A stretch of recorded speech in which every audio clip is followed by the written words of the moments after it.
Mr. Secretary, welcome. You and I had a vigorous conversation in my office yesterday. You said at the time, nobody could have imagined what happened in Israel with this terror attack. I have to say I disagreed then and I disagree now.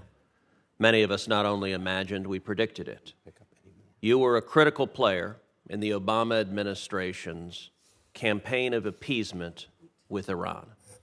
You played a pivotal role in flooding over $100 billion to the Iranian regime. The Biden administration has continued that policy, flooding nearly an additional $100 billion to the Iranian regime.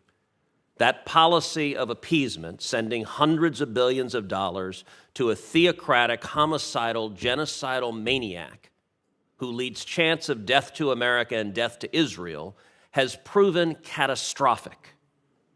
The death squads in Israel from Hamas are funded in real and meaningful ways by the billions of dollars the Obama administration and now the Biden administration has flowed directly to Iran. That has proven disastrous. We also have drones.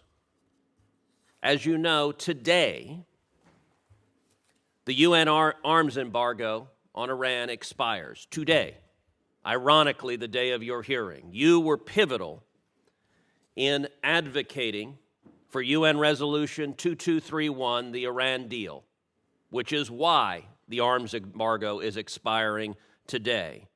On October 7th, Hamas used swarms of sophisticated drones in their October 7th attack. Do you believe the world is safer today because of 2231 and the expiration of the arms embargo, allowing Iran now to sell ballistic missiles and long-range drones? Senator, I think you would have to agree that the history of the U.S. engagement on JCPOA has changed substantially since I sat in this room. Do you think the world is better and safer with the arms embargo expired? But Senator, if the U.S. was not... yes or no? Are we safer today with no arms embargo? I think it's much more complicated than that because we're not part of JCPOA, therefore there was no extension of the arms embargo. I would have advocated for an extension of the arms embargo, and we might well have... And by the way, the Biden administration's been in power two and a half years. The arms embargo is expiring today, and you were pivotal in that happening. Let's shift to another thing, because the Biden administration didn't just send money to Iran in massive numbers.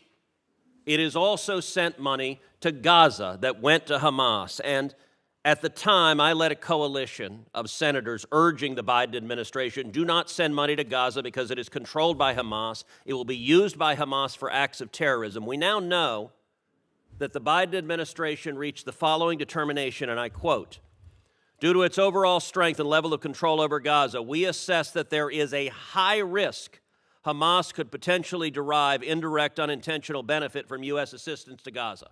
High risk. Now, as Treasury Secretary, you're familiar with these determinations.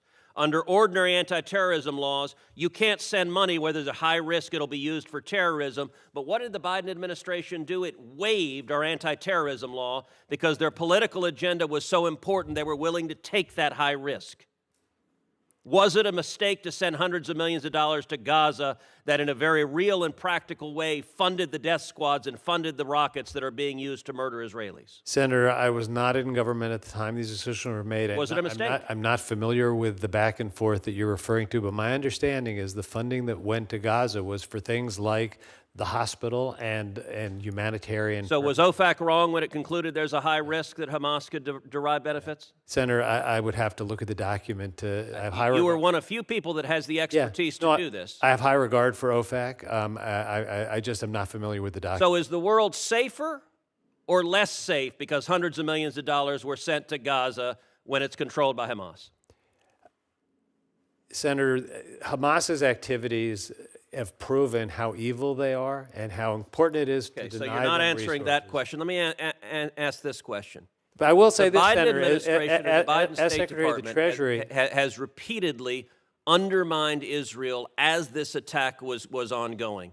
Within hours of the attack commencing, the State Department sent out a tweet from the Office of Palestinian Affairs, an office that would report to you if you're confirmed, that said, "We unequivocally condemn the attack of Hamas terrorists and the loss of life that is incurred. We urge all sides to refrain from violence and retaliatory attacks. Terror and violence solve nothing." Do you agree with this tweet that was sent by the Biden State Department? Senator, would have to read it. I'm not familiar with it. You're not familiar with it? I wanted to just go back to the last point that you made. Hold on a second. You're not familiar with this tweet. They sent it out at 3 in the morning while the attacks were unfolding. I blasted it at 3 in the morning, and they deleted it within the hour because it was shameful. They were telling Israel, do not respond while your citizens are being murdered. And by the way, the President of the United States has stated clearly the policy of the United States. I agree with the President of the United States. I understand, but at the same time, this administration repeatedly walks back what he says. So here's another tweet sent from the State Department. Turkish Foreign Minister and I spoke, this is from Secretary Blinken, spoke further on Hamas's terrorist attack on Israel. I encourage Turkey's advocacy for a ceasefire and the release of all hostages held by Hamas immediately. Do you agree with this tweet from the Secretary of State calling for a ceasefire immediately after this attack began? I think the President and the Secretary of State have made clear that Israel has a right and a responsibility to defend itself. Do you agree with this tweet from the State Department? Senator, I can't respond to tweets that you're reading to me. Why, are you not familiar with it? I'm telling you, you haven't followed what the administration has said on this? By the way, they deleted this tweet as well. Day after day after day, this administration has systematically undermined Israel. And finally, you advocated for UN Resolution 2334, which declared much of Israel illegally occupied territory, including the Jewish quarter in Jerusalem and the Western Wall. Do you believe the Jewish quarter and the Western Wall are illegally occupied territory? Senator, I do not believe that it is illegally occupied territory. Then why did you support a UN resolution saying that it is? I think we could have a conversation about that, but it's going to take me more than 10 seconds to respond to it, which all the time you like. Allow the witness to respond, if you allow the witness to respond. Yeah. So first, if I can respond, you've said a lot of things that you have not given me a chance to respond to. I sanctioned Hamas in 2015. Hamas was sanctioned again today. So I don't think it was a fair characterization of either what I did or this administration. Second of all, the issue of a UN resolution is it was a UN resolution that all the parties had to agree to, that was negotiated to take out the most offensive provisions.